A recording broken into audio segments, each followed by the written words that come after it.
Dr. Myers. Bethany had just stepped out of room 412 when the woman appeared in the corridor, polished, composed, the kind of put together that had taken real effort and was not going to be wasted on a hospital hallway. "I've spoken with the director," the woman said. Her voice was low and even, designed to sound like courtesy. "We'd like to transition Mr. Nam's care to a different physician. Someone with more experience handling cases of this particular sensitivity." Bethany looked at her, then at the clipboard in her own hand, then back. "I'm the attending physician on this case," she said. "Assigned by the hospital. If the director has something to tell me, he'll tell me himself." The woman stepped slightly closer. "I don't think you understand who you're speaking to." "I understand exactly who I'm speaking to," Bethany said. "Someone who isn't a doctor trying to make medical decisions in my corridor." "That's a no." She turned toward the nurse's station. "I will have you removed from this hospital entirely." Bethany stopped, turned around, looked at her with the warm, unhurried certainty of someone who has never once been afraid of a threat delivered in a hallway. "Then you'd better start making calls," she said. "I'll be here." She went back to work. "Stay with me. Because the woman who just tried to remove that doctor has no idea what that doctor already knows. Like the video, subscribe, and don't go anywhere. You don't want to miss this." Bethany Myers had been a doctor for 6 years and loved it without reservation. The private hospital where she worked handled powerful people quietly, private wards, discretion, and patients wealthy enough to make or end careers. Bethany had never cared about that pressure. She treated every patient the same way, honestly, completely, without fake deference. She knew every patient on her ward by name, not their chart name. Dr. Park once asked how she did it. A patient who had refused medication for 3 days had just agreed to take it after 20 minutes alone with Bethany. "I just listened," Bethany said. "You were in there for 20 minutes. "Right," she said. 20 minutes of listening. Her apartment was warm and lived in, books on the coffee table, a coat abandoned over a chair. Zara had a key, which meant Bethany came home on Thursday evening to find her best friend cross-legged on her couch. "You need a life outside that hospital," Zara said without looking up. Bethany sighed. "Not this again." "When's the last time you went anywhere that wasn't a hospital?" Bethany. "It's very clarifying," Bethany said, and went to change out of her scrubs. Nam Jinho had been running his family's empire since his father was no longer in the picture at 24. He had spent years being the only wall between Nam Holdings and everything that wanted to take it down. He was good at it. He was better at it than his father had been, which he understood was not something he was supposed to say out loud, and so he never did. He was disciplined and private, and had learned early that showing people exactly how much you knew was always a tactical error. He listened more than he spoke. For weeks, he blamed the exhaustion on work. By the time his body gave out in his office, he had ignored every warning sign. Bethany got the call at 11:42 a.m. Unexplained collapse, male, 32, incoming within the next few minutes. She was already moving before the call ended. She met him at the entrance. He was conscious, barely, but conscious, and she clocked his color, his breathing, the way his body was carrying itself, before she had said a single word to him. She had him stable and in a room within 40 minutes. She ordered a full panel, blood, urine, the works, and told the nurses what she wanted monitored and how often, and then she went and introduced herself to the woman in the waiting area who had been watching her with careful, measuring eyes since she arrived. Yoon Chan had beaten his family to the hospital by nearly 20 minutes. Bethany noted this. She noted the way Chan asked questions, not with the raw fear of someone who loved him and was frightened, but with the precise, directed quality of someone gathering information. She noted the way Chan watched the door to his room. She noted all of it and said none of it and went back to her patient. The blood work came back that evening. Bethany read the blood work twice. Then she went still. The markers were unmistakable. Someone had been poisoning him slowly for weeks. She sat with it for a long time. Then she went to his room. He was awake. He looked like a man who was not used to being horizontal in the middle of a workday and did not particularly like it. He watched her come in with the alert, evaluating the quality of someone who processed people quickly and accurately. "I need to ask you some questions," she said, "about what you've been eating and drinking regularly. Your meals, your drinks at work, Anything you consume consistently. He looked at her. Something in his expression shifted, not alarm exactly. More like the face of a man who had a very good instinct and was feeling it activate. Why? Because I need a complete picture, she said. Which was true. It was not the whole truth. He answered her questions. She wrote everything down. She told him she would check on him in the morning and that he needed to rest. Doctor, he said, as she reached the door. She turned. What did the blood work show? Get some sleep, Mr. Nam. She went to the waiting room and told the family, Chaein, and his mother, Mrs. Nam, who had arrived 40 minutes after Chaein, that it was severe exhaustion and stress-induced collapse. Overwork. He needed rest and observation. Nothing to be alarmed about if he was careful going forward. Mrs. Nam exhaled with the full relief of a mother whose child was going to be all right. Chaein accepted the information with a composed, grateful nod. And for just a fraction of a second, so brief that anyone who was not paying the particular kind of attention that Bethany was paying would have missed it entirely, something behind Chaein's eyes looked less like relief and more like recalibration. Bethany filed it. She went home. She sat on her couch in the dark for a while before she went to bed. What Bethany did not know that night, and would not fully understand until later, was that Yoon Chan had not come to that hospital simply because she cared. There had been a doctor assigned to Nam Jinho's case before Bethany ever got the call. His name was Kang Miho, and he had an arrangement with the Yoon family that had nothing to do with medicine and everything to do with ensuring that if Nam Jinho ever ended up in a hospital bed, what happened next went in a particular direction. He had been on standby for weeks. Chaein had called him the moment Jinho collapsed. But the hospital had already logged Bethany as the attending physician on call. And by the time Dr. Kang arrived at the facility and saw the level of attention on the case, the security personnel in the corridor, the number of eyes already on the room, the sheer quiet visibility of it all, he made a calculation. And then he made himself scarce. He was gone from the building before anyone had thought to look for him. Chaein's move in the corridor the next morning was not arrogance. It was a woman watching the only plan available to her slip away and reaching for the next available lever with both hands. She did not get what she needed. 2 days into his stay, Bethany came for evening rounds after the family had gone. She pulled the chair close to the bed. She sat down. She said, I'm going to tell you something now and I need you to hear all of it before you respond. He looked at her. All right. She told him. Not softened, not packaged straight. What the blood work showed. What it meant. Someone had been poisoning him slowly for weeks. He sat with it for a long time. Long enough that she didn't try to fill the silence. Then he said, How did you know not to tell them?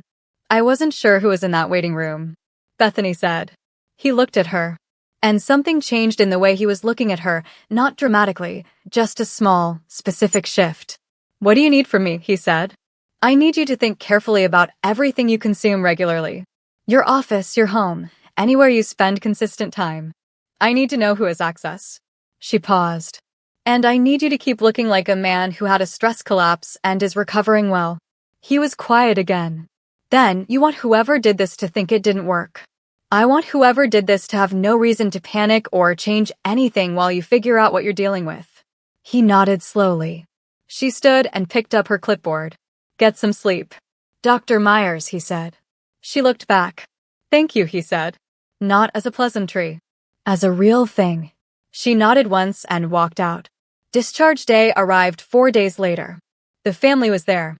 Chaein was there, composed, immaculate, playing devoted with the practiced ease of someone who had been playing it for years. She watched Bethany with carefully managed eyes all morning. After the paperwork was done and the family had filed into the corridor and begun making arrangements, Jinho stopped at the door to his room. He turned back. Bethany was updating the discharge notes at the small desk by the window. Thank you, he said. For everything. That's my job, she said, without looking up. Can I take you for coffee? I don't do that with patients. Good thing I'm not one anymore. Something shifted in her composure. Just slightly. Just enough that she looked back down at the notes to buy herself a second. I'm mostly busy, she said. I'll work around your schedule. She looked at him for one more moment. Fine. 1 coffee. He nodded. Left. From the corridor, Zara, who had stopped by to return Bethany's apartment key and had therefore been standing approximately 4 feet from this entire exchange, leaned into the doorway. Bethany pointed at her without looking up. Not a word. I didn't say anything, Zara said. She was already smiling. She had been smiling since thank God I'm no longer one. One coffee became two. Two became a walk through the city on a Tuesday evening when Bethany got off shift earlier than expected, and he happened to be nearby, which she suspected was not entirely a coincidence, but chose not to examine too closely. The walk became dinner at a small restaurant he knew where nobody looked at anyone else's table.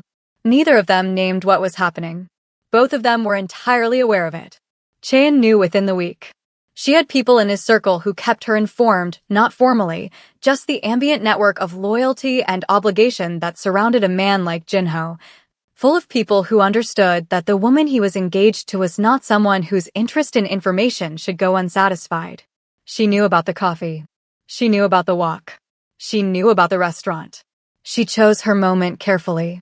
A medical conference, professional, public, colleagues of Bethany's moving through the venue in clusters. Chan found her during a break between sessions, coffee in hand, and approached her in a way that looked, from a distance, entirely cordial. I think there's been a misunderstanding, Chan said, about what his attention means. Bethany looked at her. He's a polite man, Chan continued. He's grateful to you for your care. Gratitude can be easy to misunderstand. But I'm his fiancé. I think it would be better for everyone if you understood that clearly. Nearby conversations quieted. Bethany looked at Chan for a moment. Then she said, "You just said fiancé." Yes. The word landed somewhere in her chest, and she kept her face from showing it by the narrowest margin. Fiancé. She turned it over once. Twice. Thought about the walks, the dinners, the way he had looked at her outside the restaurant last week. I appreciate you telling me, she said. Her voice came out even. She was grateful for that. She picked up her conference lanyard and walked into the next session. Chan stood where she was. The colleagues around her were very busy looking elsewhere. Chan found him at his office the next day. She didn't call ahead. She never did. She sat across from his desk and said, "I heard you've been spending time with the doctor." She treated me, he said. Past tense and yet. She smiled. Practiced clean. I only mention it because people talk. I'd hate for something casual to reflect badly on her. She seems like she's worked hard for her position. He looked at her. What Bethany and I do with our time is something you and I have never had an agreement about, he said. We both know that. The smile didn't move. What moved was something behind it. She stood, smoothed her jacket, and left. The door closed softly behind her, the sound of a woman who had come looking for a denial and left with a confirmation instead. Bethany did not bring it up with Jinho for 3 days. Not because she was avoiding it, she turned it over and examined it honestly with herself, but because she wanted to be sure she was asking the question she actually wanted answered, and not the one her ego was reaching for. She asked him on a Wednesday evening on a walk, plain and direct the way she asked most things. Chan told me she's your fiancé. Is that true? He was quiet for a moment. They kept walking. There was an arrangement, he said, made between our fathers before either of them died. It was never something I chose. I have been looking for a way to end it properly for the last 2 years. He paused. I have never once treated it as real. I don't believe she has experienced it that way. But that is the arrangement that exists on paper, yes. Is it real? No, he said. Simply, without elaboration. It has never been that. She walked beside him for a moment. You should have told me.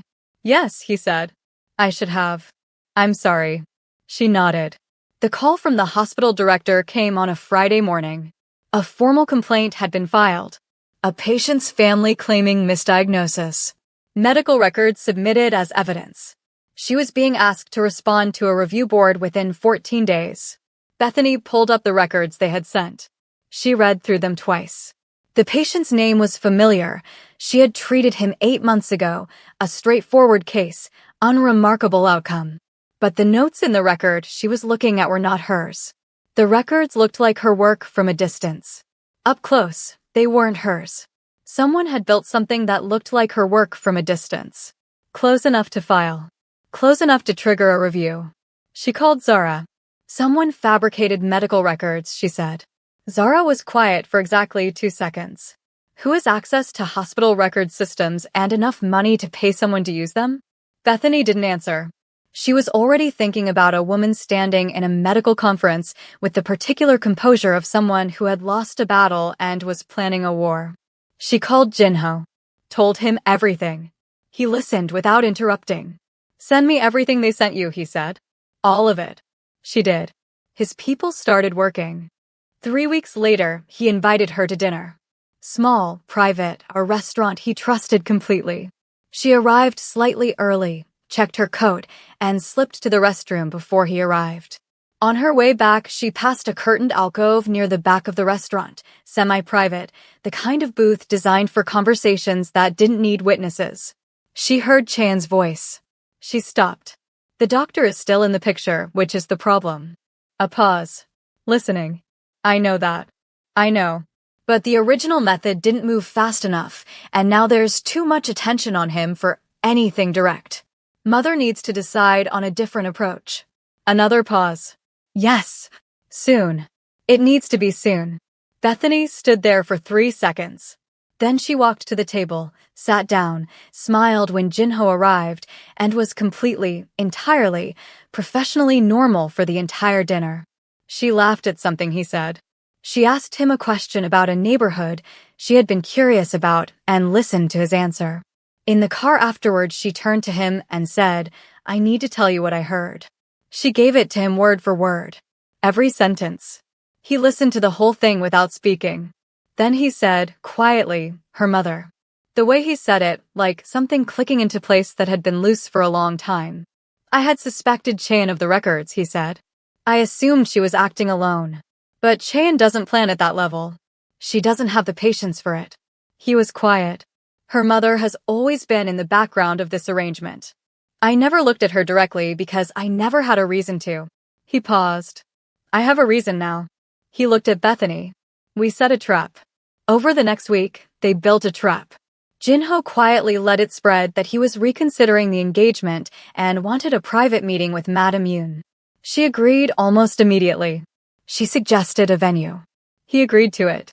What she did not know was that Dr. King's name had surfaced during his people's investigation into the falsified records, a connection 2 steps removed.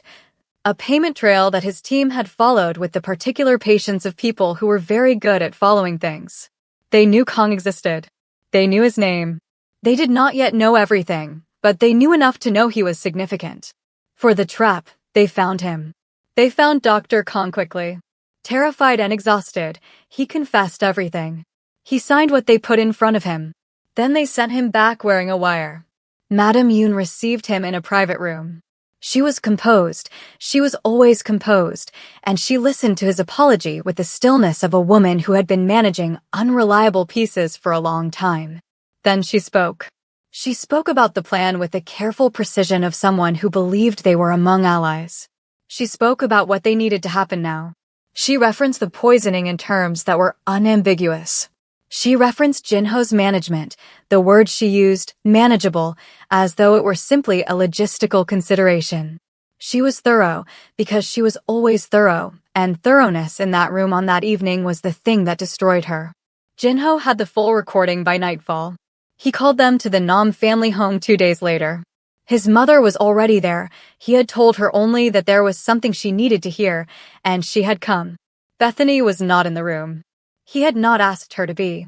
This was his family and his world handling what it needed to handle, and she had understood that without his having to say it.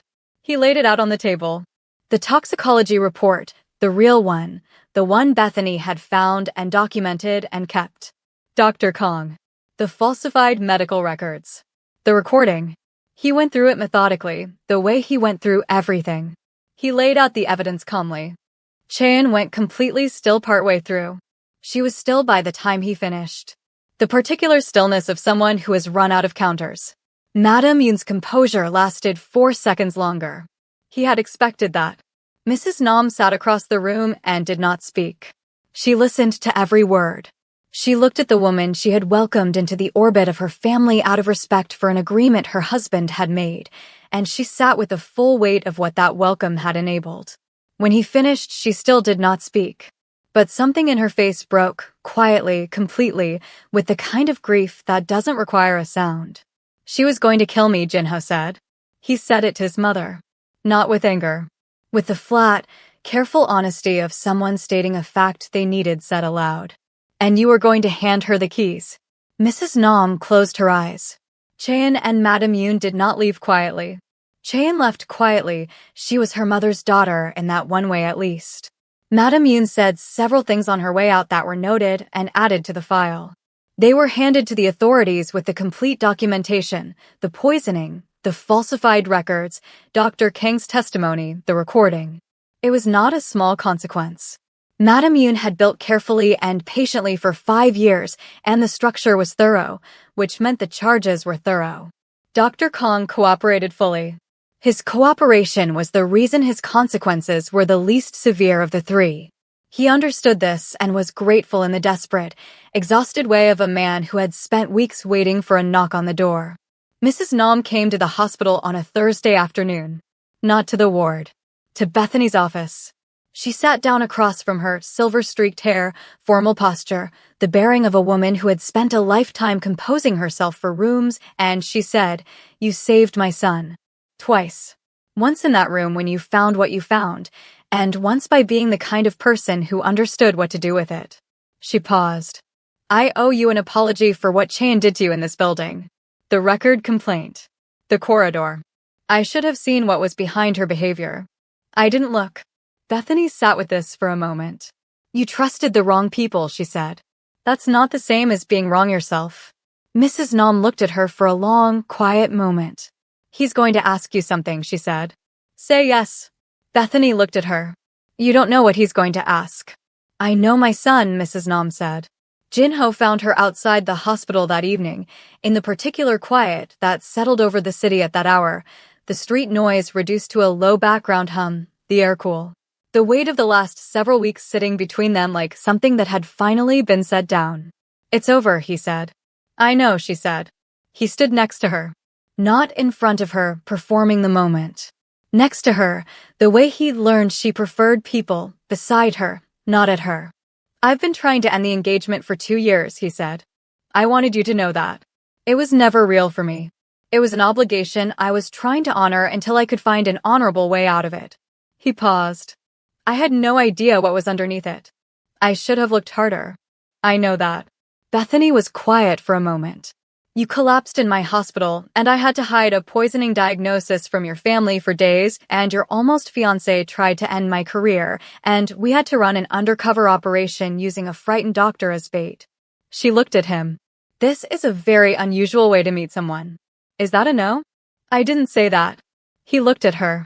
Then he reached over and took her hand, not dramatically, just simply. The way you take the hand of someone you have decided is worth the reaching. She let him. Zara was invited to the dinner. This had been Mrs. Nam's suggestion, which surprised everyone, and which suggested that Mrs. Nam had been paying more attention to Bethany's life than any of them had realized. It was small, just the 4 of them, a table in a room that felt like someone actually lived in the house. It was inside, warm and real in the way that expensive spaces weren't always warm and real. The food was good. The conversation moved easily, which Bethany had not been certain it would. By dessert, Zara and Mrs. Nam were passionately arguing about television dramas like old friends. Jinho looked at Bethany across the table with the expression of a man who had not seen his mother animated about anything social in a very long time. Bethany looked at him and realized Zara might finally be wrong about her only having a job. After dinner. Outside. Just the 2 of them. The city going about its business around them. Your mother told me to say yes before you asked, Bethany said. He looked at her. She did what? She came to my office. She said she knows you. He was quiet for a moment, processing this. Then something moved across his face that wasn't quite exasperation and wasn't quite affection, the particular expression of a son who has been thoroughly and accurately known by his mother for 32 years. She's right, he said. He turned to look at her.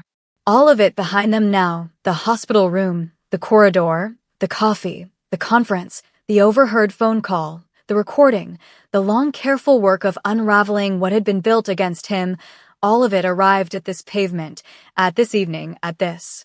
I'm asking. Bethany looked at him. She thought about the blood work results she had read 3 times in a closed office. She thought about the 20-minute conversation with a frightened man who finally took his medication. She thought about what Zara had said, "You have a job, not a life," and she thought about how that had felt true then, and felt like it might be becoming less true now. "Yes," she said. Relief crossed his face. Then they walked back inside, because Zara and Mrs. Nam had moved on to a second drama and were not close to finished, and because the evening was warm and the food was still on the table and there was, for the first time in a long time, nowhere either of them needed to be except exactly here. If you stayed with this story to the very end, subscribe to the channel and tell me in the comments, when did you realize Chaeyoung wasn't acting alone? See you in the next one.